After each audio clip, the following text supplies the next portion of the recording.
وَهُدُوا إِلَى الطَّيِّبِ مِنَ الْقَوْلِ وَهُدُوا إِلَى صِرَاطِ الْحَمِيدِ أعوذ بالله من الشيطان الرجيم بسم الله الرحمن الرحيم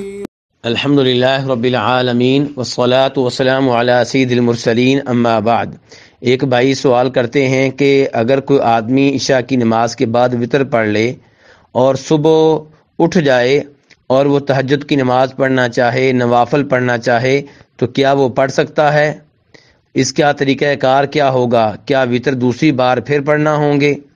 تو گزارش یہ ہے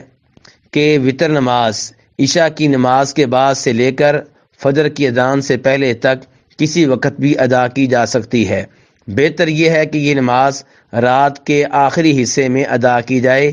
جس کو عام طور پہ لوگ تہجد کا ٹائم کہتے ہیں، حالانکہ تہجد کا ٹائم عشاء کے بعد سے لے کر فجر تک ہوتا ہے، لیکن بہرحال رات کا آخری پہر تہجد کے لحاظ سے، وتر نماز پڑھنے کے لحاظ سے زیادہ بہتر، زیادہ افضل ہے۔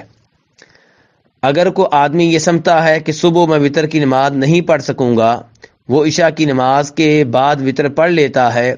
اور پھر صبح اٹھ جاتا ہے، اب اس کے لیے کیا حکم ہے؟ تو گزارش یہ ہے کہ وہ نفل نماز پڑھ سکتا ہے، تہجد کی نماز پڑھ سکتا ہے، قیام کر سکتا ہے، اس میں کوئی حرج نہیں ہے، اور جو پہلے اس نے وتر ادا کیے ہیں وہی کافی رہیں گے، دوبارہ وتر پڑھنا درست نہیں ہوگا۔ امام ترمذی، نسائی، ابو داؤد وغیرہ طلق بن علی رضی اللہ تعالیٰ عنہ سے روایت کرتے ہیں کہ نبی کریم صلی اللہ علیہ وسلم نے ارشاد فرمایا، لا وترانی فی لیلہ، ایک رات میں دو وتر نہیں ہوتے، یعنی کہ وتر ایک ہی دفعہ پڑھے جائیں گے۔ اور عبداللہ بن عمر روایت کرتے ہیں نبی صلی اللہ علیہ وسلم سے کہ آپ نے فرمایا، اجعلوا آخر صلاتکم باللیل وترا، کہ رات میں وتر کو اپنی نماز کا آخری حصہ بناؤ، یعنی کہ وتر کی نماز سب سے آخر میں ادا کرنی چاہیے۔ لیکن اس سب کے باوجود اگر کوئی آدمی وتر کی نماز پڑھ کے سو جاتا ہے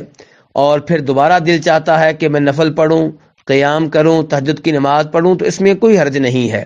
اور یہ چیز نبی صلی اللہ علیہ وسلم سے ثابت ہے۔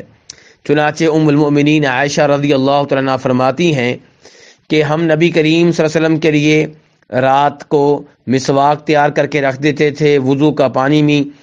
جب اللہ چاہتا تب آپ اٹھتے، مسواک کرتے، وضو کرتے، اور آپ 9 رکعتیں ادا کرتے۔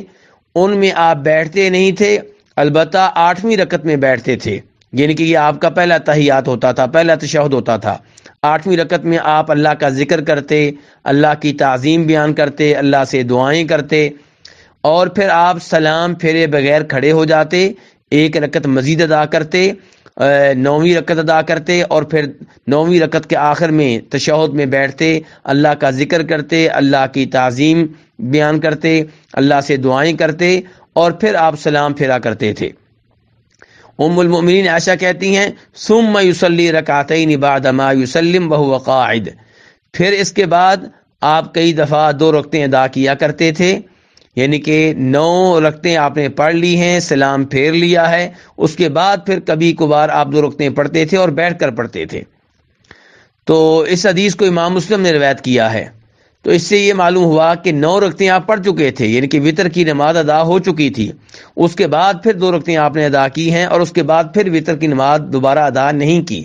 تو اس سے پتہ چلا کہ وتر کی نماز اس کو سب سے آخر میں رکھنا چاہیے، لیکن اگر کبھی آپ وتر کی نماز کے بعد مزید 2 رکعتیں، 4 رکعتیں، 6 رکعتیں پڑھتے ہیں تو انشاءاللہ اس میں کوئی حرج نہیں ہے، اور وتر نماز رات میں ایک ہی بار ہوگی، واللہ تعالی اعلم۔